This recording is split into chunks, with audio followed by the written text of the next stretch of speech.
Abra sua Bíblia no livro de João, capítulo 1. Eu vou ler os primeiros 5 versículos. Eu estava fazendo uma mensagem, na verdade eu fiz a mensagem do 1 ao 18. Aí Deus, é tão rico essa passagem que eu acabei fazendo a mensagem que ia demorar umas 5 horas para pregar, então eu decidi fazer uma série de mensagens em cima dessa passagem.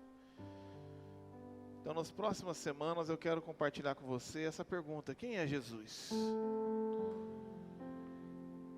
Essa é uma pergunta muito importante, a gente tem que saber exatamente como lidar com ela. Eu peço que você, que vai ficar aqui nos próximos 30, 40 minutos, fique paradinho no teu lugar, porque senão eu não consigo pregar e você não consegue entender. É bem complicado o que eu vou falar aqui hoje. Eu preciso que você preste muita atenção, porque essa é a mensagem mais importante que você pode entender na tua vida. Não porque eu estou pregando, mas porque essa é a palavra de Deus. Amém, irmãos? João 1, do 1 ao 5, diz assim: no princípio, aquele que é a palavra já existia. A palavra estava com Deus, e a palavra era Deus. Ele existia no princípio com Deus, e por meio dele, Deus criou todas as coisas, e sem ele, nada foi criado. Aquele que é a palavra possuía a vida, e sua vida trouxe luz a todos, e a luz brilha na escuridão, e a escuridão nunca conseguiu apagá-la. Palavra de Deus. Irmãos, essa semana eu tive uma semana péssima, horrível. Não pelo motivo que você acha que eu tive, porque esse motivo eu tenho acostumado desde quando eu aceitei o desafio de ser pastor. Mas pelo motivo que na semana passada, eu recebi uma recomendação do Tiago, que tem uma planta que faz bem para o estômago, chamado bálsamo. E eu estava procurando essa planta, porque eu tenho um problema de refluxo. E aí nós estávamos em Bandeirantes, voltando de uma viagem, e uma pessoa lá me indicou uma planta. Disse que era bálsamo, mas era veneno. E eu tomei veneno a semana inteira. É uma planta de jade, parece bálsamo, só que é veneno. E eu comecei a comer aquela planta, e eu cortei o chocolate, cortei tudo. E eu comecei a passar mal, e o meu corpo começou a rejeitar. E na quinta para sexta-feira, eu quase morri na madrugada. Quase morri. Senti que eu estava morrendo de alguma maneira, não morri. Mas continuei comendo. E aí no sábado eu falei para a Renata, na sexta, no sábado, eu falei assim: esse negócio está me matando, não é possível. A única coisa estranha que eu estou comendo é isso. Eu estou com uma dieta totalmente saudável e eu estou morrendo. Então ela pegou o aplicativo do Google, botou na planta e descobriu: veneno. Olha o perigo. O perigo de você não saber com quem ou com quem você está lidando. Podia morrer. Essa é a importância das sinalizações que existem de aviso. Os irmãos sabem que eu sou especialista em quase morrer. Porque aqui na reforma desse templo, eu estava bebendo uma garrafa e eu vi uma garrafa de água azul, com tampa azul. E o selo estava para trás, conversando com um irmão. E nem eu vi, e ele também não viu. E era água raiz. E eu mandei para dentro. Eu tenho um problema de rinite, não sinto cheiro. Eu só percebi na hora que eu dei uma golada enorme, virei para ele e falei: pronto, morri. Morri. Fui para o hospital, vomitei, a mesma coisa. Como é perigoso você lidar com algo ou com alguém que você não sabe exatamente quem é. Por isso no trânsito existem ali as placas de sinalização. Cuidado, uma curva acentuada à direita. Cuidado, curva acentuada à esquerda. Cuidado, animal na pista.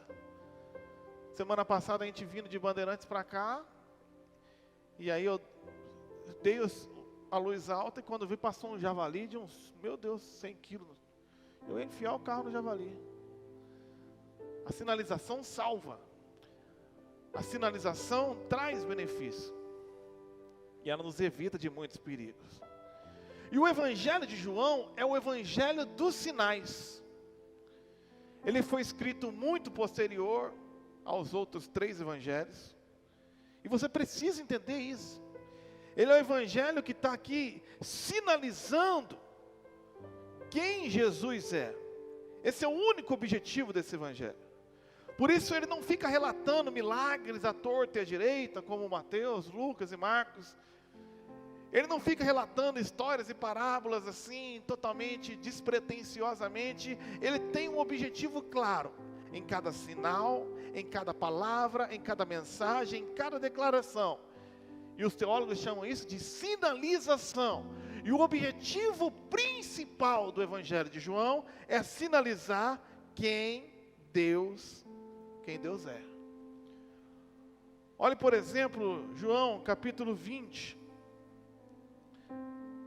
Lá no versículo 30 e 31, o próprio apóstolo João que escreveu, fala o propósito desse livro.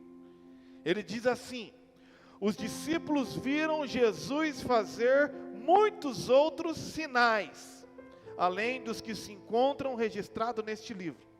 Estes, porém, estão registrados para que vocês creiam que Jesus é o Cristo, o Filho de Deus, e para que, crendo nele, tenham vida pelo poder do seu nome.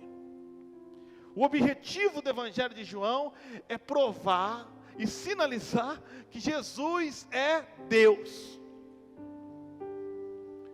Isso é importante. Mas que tipo de Deus? Será que Jesus é o tipo de Deus que você criou na sua cabeça? Isso é muito perigoso, irmãos, lidarmos com Jesus, mas não com o Jesus real, com esse Jesus imaginário. Esse Jesus do imaginário coletivo, da cultura pop, esse Jesus bobinho, esse Jesus que leva desaforo para casa, esse Jesus tonto, que não tem opinião, que para ele está tudo bom. E eu pergunto para você, se Jesus é tão tonto assim, por que mataram Jesus? Por que mataram um cara que não faz mal a ninguém? Não tem opinião, está sempre tudo bom, está ótimo. Ele é tão compreensivo que não importa. Por que ele morreu? Nós precisamos entender quem Jesus é. As 2 palavras que mais aparecem no Evangelho de João é crer e vida. E aqui sinaliza todo o objetivo. Por quê? Apenas quando você crê no objetivo da carta, que Jesus é Deus, você recebe vida. Sem crer que Jesus é Deus, você não tem vida. É morte. Agora, existe uma diferença entre crer e acreditar. O que eu vou falar hoje aqui é complexo, então preste atenção. Existe uma diferença em crer e acreditar. Acreditar é dar crédito. Crer é depositar a sua vida em confiança a algo ou a alguém. O pastor Glenn falou que aprendeu isso com um pastor amigo dele, sobre a diferença de crer e acreditar, quando ele chegou para esse pastor amigo dele, que estava receoso de aceitar um convite no Nordeste, porque ele não queria pegar o avião. E o Glenn perguntou para o pastor: mas você não acredita que o avião voa? Ele falou: eu acredito, só que eu não creio. Acreditar é dar crédito. Bom, eu acredito na lei da aerodinâmica, eu acredito nos engenheiros que projetaram. Eu estou cansado de ver avião subir, descer, voar, passar na minha cabeça. Acreditar que ele voa, eu acredito, mas eu não creio. Ou seja, eu não tenho a confiança para depositar a minha vida nessa coisa aí. Tem muita gente que acredita em Deus, que acredita em Jesus. Vê Jesus mudando um, mudando o outro, vê a vida, acredita que existe um Deus, acredita que Jesus é Deus, mas não crê, porque não se confia a Ele. a ponto de ouvir e obedecer.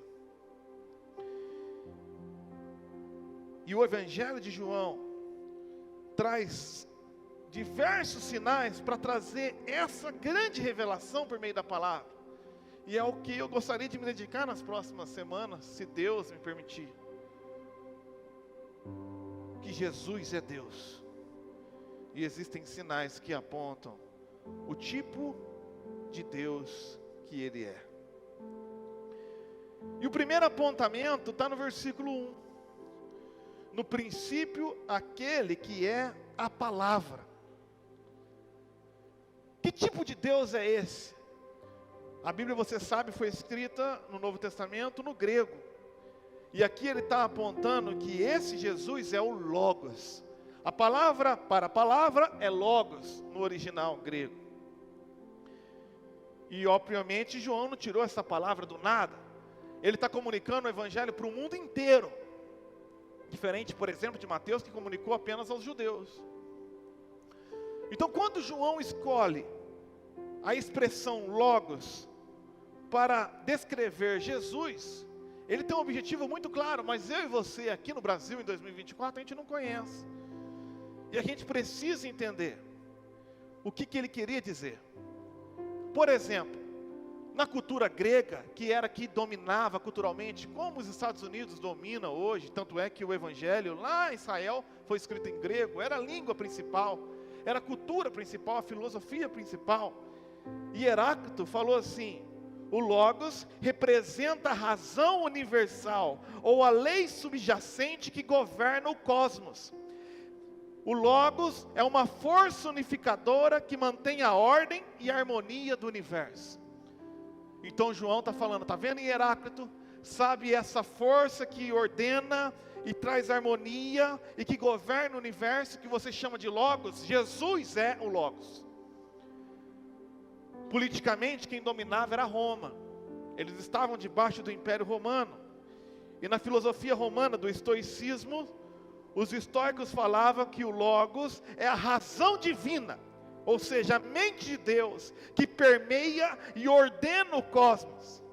É como a alma do universo, é o princípio racional que governa tudo. Então João está falando, está vendo essa razão divina, esta ordem que governa tudo, e vocês romanos chamam de Logos? Esse Logos é Jesus. Ele se fez carne, habitou entre nós, e nós vimos a sua glória, a glória do unigênito do Pai. Mas eles eram judeus, e também existia um filósofo judeu muito importante chamado Filo, e ele tinha sua própria concepção do que era Logos, emprestando um pouquinho dos romanos, emprestando um pouquinho dos gregos, e ele diz que o Logos é uma ponte entre Deus e o mundo material. O Logos é a sabedoria divina, e o instrumento do qual Deus criou o universo. Então Jesus fala, está vendo esse Logos? Esse Logos que mantém o universo unido, esse Logos que governa com a mente de Deus, a palavra que é a expressão da mente de Deus, a grande sabedoria que criou o universo, que mantém o universo em ordem e que impõe a ordem ao universo. Esse Logos é Jesus. Esse Logos é Jesus de Nazaré. Essa, irmãos, é uma grande revelação, porque é do Logos que se origina a palavra logia. Psicologia, biologia. E aí a gente leigamente vai na escola e aprende biologia, o estudo da bio. Não. Logia é o código, é a tentativa, o estudo que tenta decifrar um código, uma ordem racional que governa inevitavelmente todas as coisas. Então, psicologia, psique é a mente, é a tentativa de decifrar o código racional que governa a psique do homem. O homem não cria psicologia, o homem tenta decifrar a razão que governa a psique, criada e ordenada por quem? Por Jesus.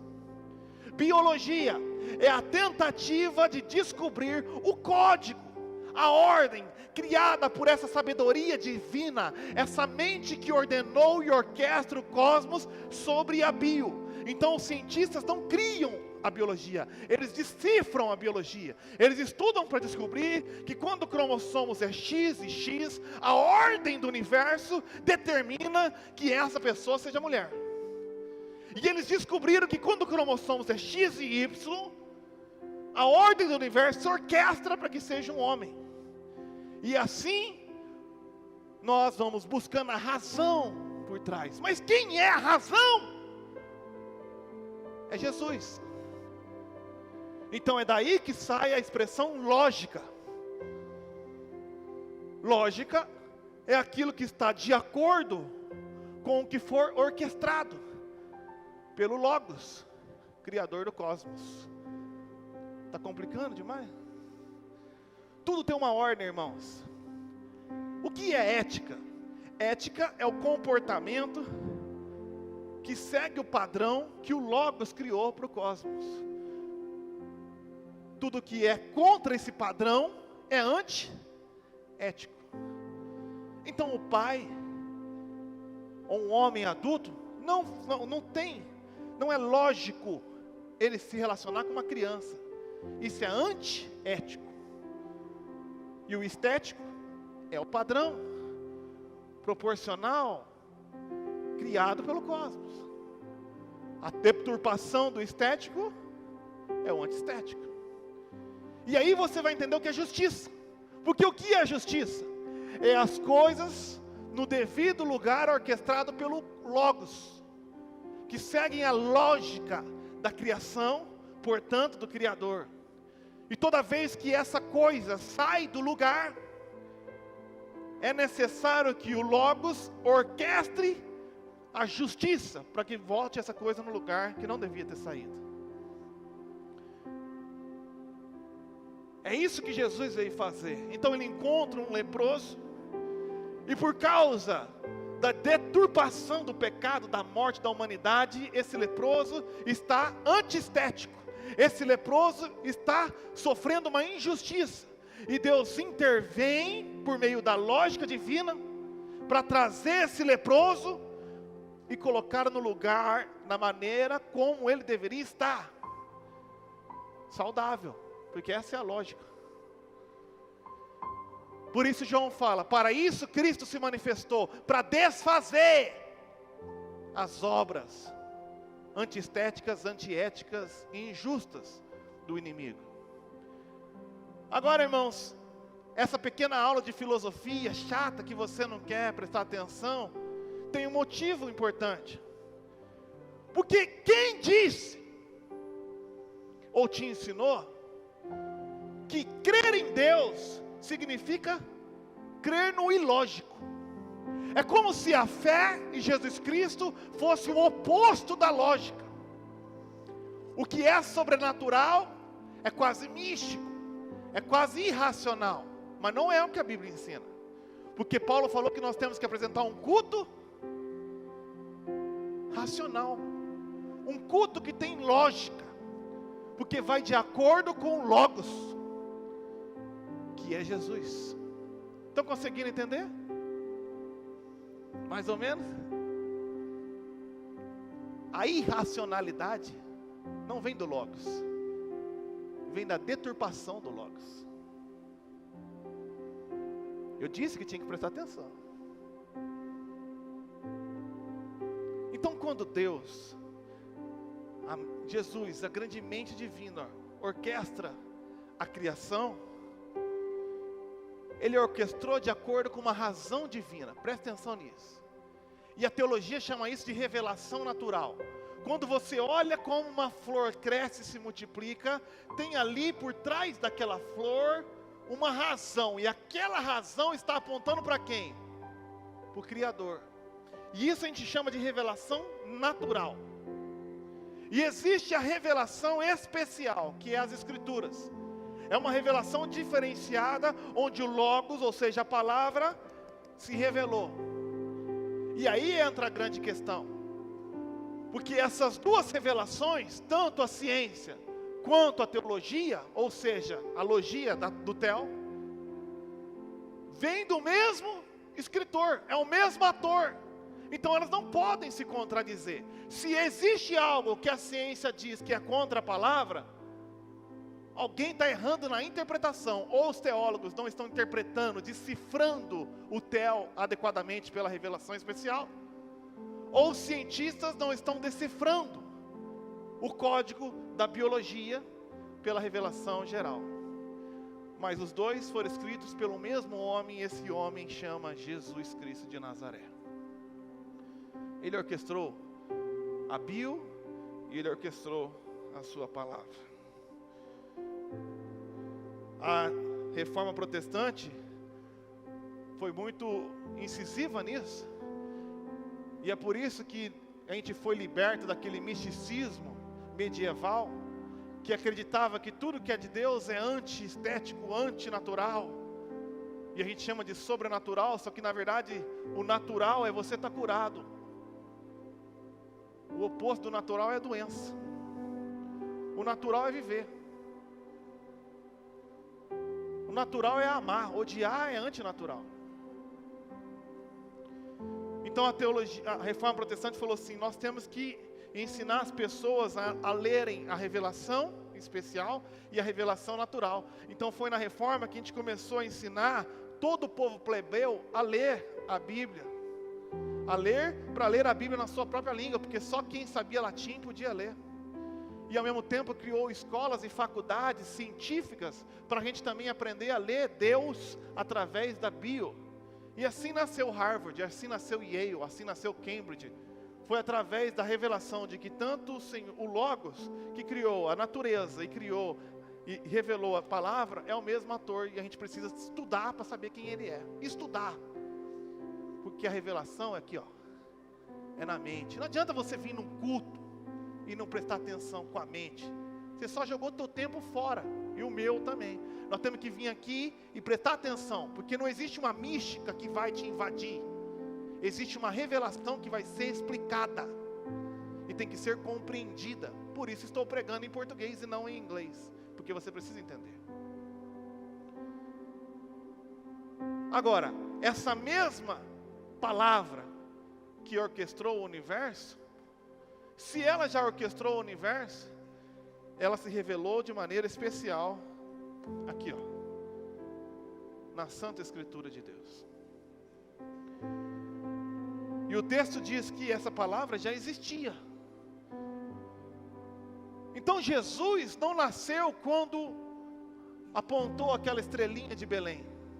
Ali no Natal, Jesus foi encarnado. Mas Jesus é o Logos, e ele sempre existiu. No Velho Testamento, a expressão para a palavra de Deus é Davar Elohim. É a palavra de Deus. E a palavra de Deus é quem? Jesus. Então eu queria viajar com você em algumas passagens. Por exemplo, Hebreus capítulo 1, versículo 1. Por muito tempo, Deus falou de várias maneiras, e de diversas maneiras aos nossos antepassados por meio dos profetas. Agora, nesses últimos dias, Ele nos falou por meio do Filho, o qual designou como herdeiro de todas as coisas, e por meio de quem criou o universo. E o Filho irradia a glória de Deus, expressa a forma exata e o que Deus é, e com a sua palavra poderosa, sustenta todas as coisas. Jesus sempre foi a palavra. Olha Jeremias capítulo 2, versículo 1, e coloca na versão Almeida, revisada e atualizada, ARA. Olha o que ele diz, Jeremias 2:1, e você pode ver isso por todas as expressões. A mim me veio a palavra do Senhor dizendo. Jeremias 2:1.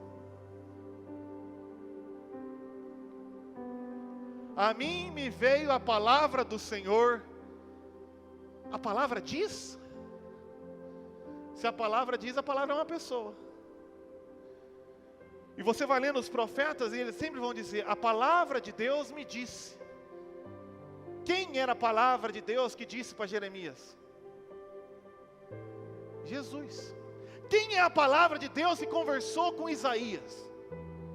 Jesus. Quem é a palavra de Deus que apareceu para Moisés? Vamos ver aqui, João capítulo 8, versículo 56. Jesus está numa discussão com os judeus, e os judeus falando que não precisavam ouvir Jesus, porque tinha como pai a Abraão.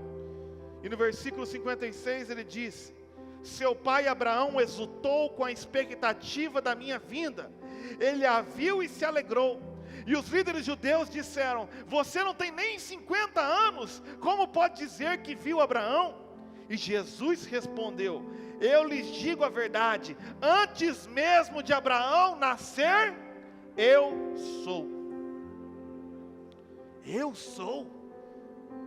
O que ele está querendo dizer com isso? Os judeus ficaram malucos. Mas vamos olhar lá, Êxodo capítulo 3, versículo 13. Pode voltar para a NVT. Êxodo 3:13. Moisés teve ali um encontro com o anjo do Senhor. Quem é esse anjo do Senhor que Moisés encontrou? Lá no Velho Testamento.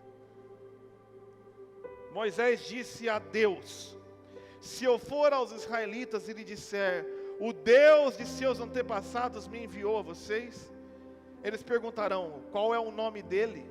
O que devo dizer? Deus respondeu a Moisés: eu sou o que sou. Diga ao povo de Israel: eu sou, me enviou a vocês. Quem falou com Moisés? Jesus. Jesus falou com Moisés. Jesus encontrou com Abraão. Jesus falou com Isaías. Jesus falou com Jeremias. Então, se Jesus falou com todos esses homens, e Jesus é Deus, 2 Timóteo 3,16 diz assim: toda a escritura é inspirada por Deus e útil para nos ensinar o que é verdadeiro e para nos fazer perceber o que não está em ordem em nossa vida, pois ela nos corrige ao que é quando erramos e nos ensina a fazer o que é certo, pois Deus a usa para preparar, capacitar o seu povo para a boa obra. Deus usa toda a escritura, porque aquele que ordenou o cosmos é o mesmo que revelou especialmente a sua palavra, para que quando a gente saísse da ordem criada por Deus, pela revelação especial, pudéssemos ser exortados para voltar à ordem, e fazer o que é certo, porque fazer o que é errado traz problema. Traz problema tomar veneno. Quem tome veneno morre. Quem se joga na frente de um caminhão morre, porque a lei da inércia, a lei dos dois corpos não se compactuaram no mesmo lugar, foi criado pelo Logos, que é Jesus. E o mesmo Logos falou para você amar, o mesmo Logos falou para você perdoar, o mesmo Logos falou para você obedecer, para o teu bem. É lógico ouvir e obedecer ao Criador. Agora, esse Logos é eterno, e o versículo fala que no princípio, enarre, a mesma expressão que tem lá em Gênesis 1:1. No princípio criou Deus os céus e a terra. No princípio, aquele que é a palavra já existia. Jesus não foi criado. Quando a criação veio a ser criada, Jesus já existia, e muito mais, foi Ele que criou a criação. É com esse cara que você e eu estamos lidando. Colossenses 1:17 diz assim: Ele existia antes de todas as coisas, e mantém tudo em harmonia. O Logos foi o meio, o poder pelo qual tudo foi criado. Ele existia antes de todas as coisas. Quando Deus vai em Gênesis 1:3, o mundo está caótico, e Ele disse: então Deus disse uma palavra, haja luz, e houve luz. Ele existia no princípio com Deus, e por meio dele criou todas as coisas, e sem Ele nada foi criado. Colossenses 1:15, O Filho é a imagem do Deus invisível. Quer saber quem Jesus é? Ele é a imagem do Deus invisível. É o supremo sobre toda a criação. Pois por meio dele, todas as coisas foram criadas, tanto nos céus como na terra. Todas as coisas que podemos ver e as que não podemos, como nos tronos, reinos, governantes, autoridades do mundo invisível. Tudo foi criado por meio dele e para ele. É com esse Jesus que nós estamos lidando. O Criador de todas as coisas, tudo. Ele é a voz de Deus. Ele é o Davar Elohim. Ele é o Logos que bota em ordem, cria e orquestra para que a justiça aconteça. E que as coisas voltem para o seu lugar. Nós temos que ter temor por esse Deus. Salmos 29, 3. O salmista Davi, fazendo uma poesia a respeito dessa voz poderosa que trouxe um caos, a ordem, por meio da ordem lógica do Logos, diz assim: a voz do Senhor ecoa sobre o mar, o Deus da glória troveja sobre o imenso mar, o Senhor fala. A voz do Senhor é poderosa, a voz do Senhor é majestosa, a voz do Senhor quebra os cedros, o Senhor despedaça os cedros do Líbano, faz os montes do Líbano saltarem como bezerros, faz o monte Hermon pular como novilhos selvagens. A voz do Senhor risca o céu com relâmpagos, a voz do Senhor sacode o deserto, o Senhor faz tremer o deserto de Cádiz, pois a voz do Senhor torce os fortes carvalhos e arranca as folhas dos bosques. Em seu tempo todos proclamam glória. Jesus é a voz poderosa do Senhor. E quais são as implicações práticas disso na minha vida?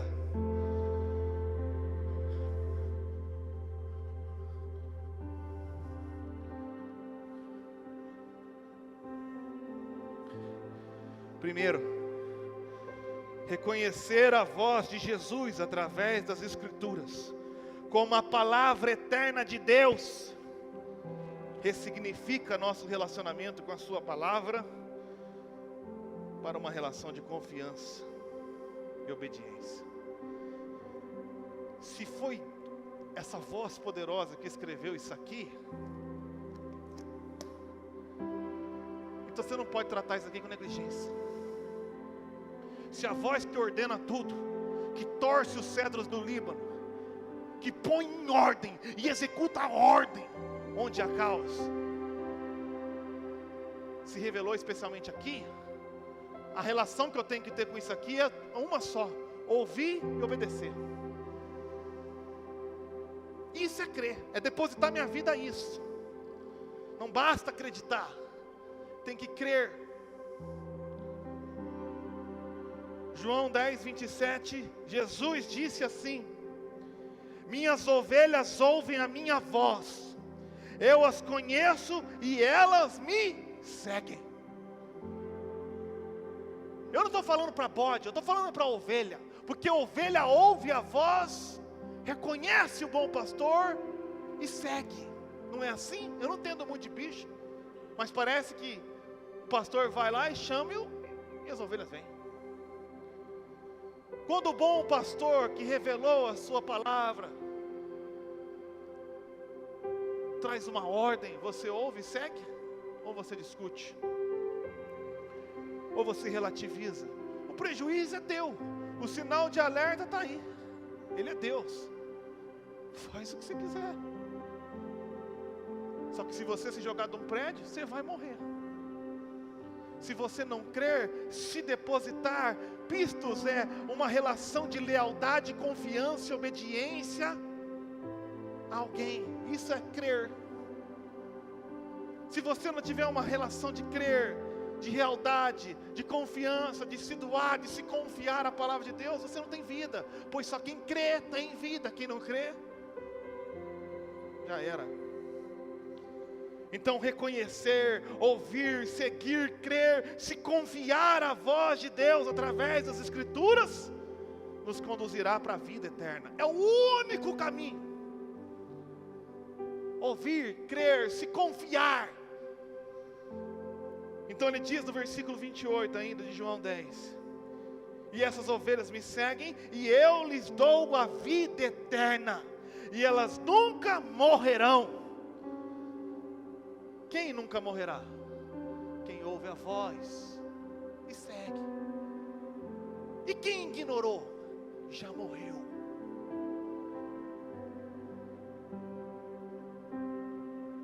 E quem ignorou?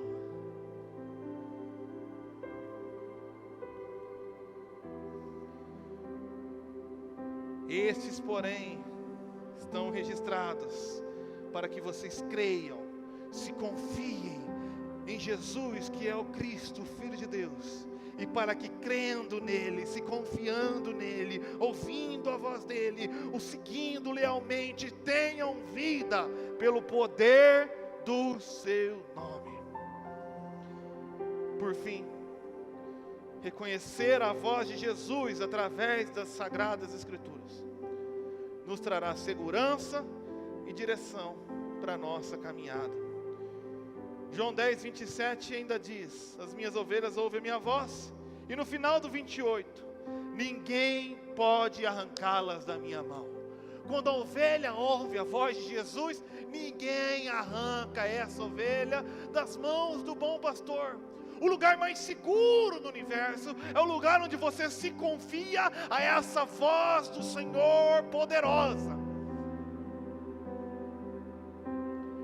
Então no Salmo 119, versículo 105, é o maior capítulo da Bíblia, um capítulo de louvor à palavra de Deus. Ele pegou cada letra do alfabeto e fez um grande poema, como se eu pegasse a letra A e fizesse um poema em A, um poema em B, um poema em C. E ele vai dizer lá no versículo 105 de Salmo 119: tua palavra é lâmpada para os meus pés e luz para os meus caminhos. Porque o Logos é a luz. E lá no versículo 165 do Salmo 119 diz assim: grande paz tem os que amam a tua lei, e para eles não há tropeço. Grande paz na Ara, porque é mais fiel. No original diz assim: Rabi Shalom. Você sabe o que é Rabi? Rabi é grande, excelentíssimo. Por isso os mestres eram chamados de Rabi. Excelso, extremo, grandíssima Shalom, que no português fica muito pobre, a gente traduz como paz, mas tem um significado muito maior. Paz, bem-estar, harmonia, porque está em congruência com a ordem do cosmos. Integridade, prosperidade, segurança, muita paz, muito bem-estar, muita harmonia, muita integridade, prosperidade e segurança tem aqueles que amam a Logos. E para esses não há tropeço, pois ninguém arrebatará das minhas mãos. Mas irmãos, talvez, assim como eu muitas vezes, eu e você tenhamos ignorado os sinais das Escrituras. Tenhamos ignorado Jesus esse tempo todo, ignorando a sua santa palavra, tratando como sendo vil, ou uma opinião antiquada. E a realidade é que quando a gente ignora os sinais, a gente quebra a cara. É assim com as pessoas: ignora os sinais e você vai pagar o preço. É assim com o líquido: ignora o sinal de alerta e você vai parar internado no hospital. É assim com as Escrituras: ignore o sinal e você vai ver o que vai acontecer. E talvez você seja esse cara que está como eu, algumas vezes. Gênesis capítulo 1, versículo 2. O texto diz assim, e essa é a importância, irmão, de estudar a Bíblia. estudar o original, o hebraico, o grego. Não é só fazer isso aqui, sortear. Funciona não. No português está assim: a terra era sem forma e vazia. A escuridão cobria as águas profundas, e o Espírito de Deus se movia sobre a superfície das águas. Aí tem gente que pega isso aqui e acha que está falando da criação. Entendeu nada. O Criador e a revelação natural congruente com a revelação especial. Quer saber mais sobre isso? Vem uma IBD aí que eu explico. Mas o que ele está tentando dizer em Gênesis 1, 2? No hebraico era assim: a terra era sem forma, turro. Sabe o que é turro? Um lugar de caos, um lugar de total desolação e vazio, em total escuridão. A terra era um lugar caótico, desordenado, obscuro e vazio. Então a palavra deu uma ordem: haja luz. E houve luz. E cada uma das 10 palavras que ele dá é para botar ordem no caos. E eu estou dizendo isso porque talvez a sua vida virou um caos. Você ignorou as orientações da palavra. Você tratou o Logos como sendo um tonto, vil. Que entende, ele entende que a gente é muito tonto. E a tua vida virou um caos. Um caos tão grande que agora você não consegue ordenar. Porque como eu vou organizar se o caos sou eu?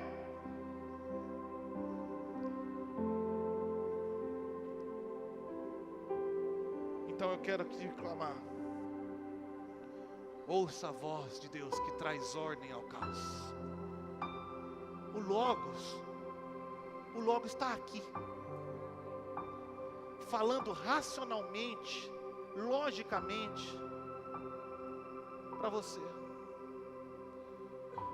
Então Hebreus capítulo 3, versículo 7 diz assim: por isso, o Espírito Santo diz, Logos, hoje, se ouvirem a sua voz, não endureça o coração, como os hebreus fizeram na rebelião, quando me puseram à prova no deserto. Ali, os antepassados de vocês me tentaram e me puseram à prova, apesar de terem visto os meus feitos durante 40 anos. Por isso, eu fiquei irado com aquela geração e disse: seu coração sempre se desvia de mim, vocês se recusam a andar em meus caminhos. Assim, jurei em minha ira, jamais entrarão em meu descanso. Portanto, irmãos, cuidem para que nenhum de vocês tenha coração perverso e incrédulo, que os desvie do Deus vivo. Advirtam uns aos outros todos os dias, enquanto ainda é hoje, para que nenhum de vocês sejam enganados pelo pecado e fique endurecido, porque nos tornamos participantes de Cristo, se de fato mantivermos firmes até o fim a confiança que nele depositamos no início. Então lembre-se do que foi dito hoje, não amanhã. Hoje, se ouvirem a sua voz, não endureça o coração, como fizeram os rebeldes. É o que eu posso fazer, Deus. É o que eu posso fazer. Eu não posso fazer mais nada. Eu posso abrir e explicar. Não endureça o coração. Não endureça o coração. Hoje, o Logos quer trazer ordem na tua vida. Não é amanhã, é hoje. Não é semana que vem, porque pode não ter semana que vem. hoje.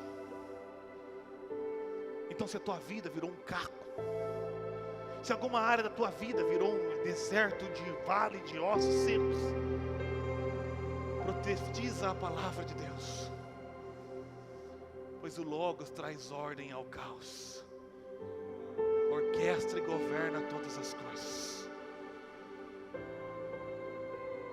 Para terminar, Jeremias 37, Ezequiel 37, olha eu. Ezequiel 37, versículo 1. A mão do Senhor veio sobre mim, e o Espírito do Senhor me levou a um vale cheio de ossos. Ele me conduziu por entre os ossos que cobriam o fundo do vale, espalhados por toda parte, completamente secos. Então ele me perguntou: filho do homem, acaso esses ossos podem voltar a viver? Respondi: ó Senhor soberano, só tu sabes. Então ele me disse: profetize, e é um sinônimo de declare a palavra do Senhor a estes ossos. Ouçam, ossos, ouçam a palavra do Senhor, pois assim diz o Senhor soberano: soprarei meu espírito e os trarei de volta à vida, porei carne e músculo em vocês e os cobrirei com pele, darei fôlego a vocês e voltarão à vida. Então saberão que eu sou o Senhor. Assim anunciei essa mensagem, como Deus havia me ordenado.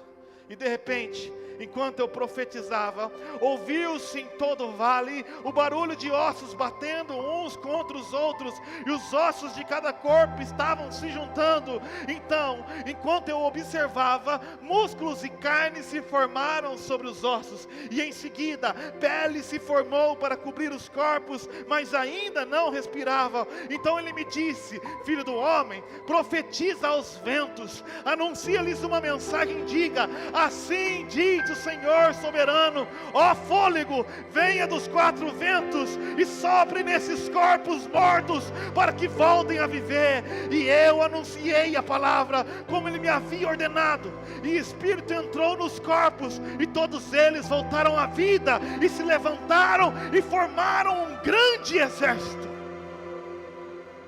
Então ele me disse: filho dos homens, filho do homem, estes ossos representam o povo de Deus. Eles dizem, e como você talvez diga hoje: tornamo-nos ossos velhos e secos, não há mais esperança, nossa igreja acabou. Portanto, profetize para eles e diga: assim diz o Senhor soberano, ó meu povo, eu abrirei as sepulturas do exílio, e eu os farei sair delas, então os trarei de volta à terra de Israel.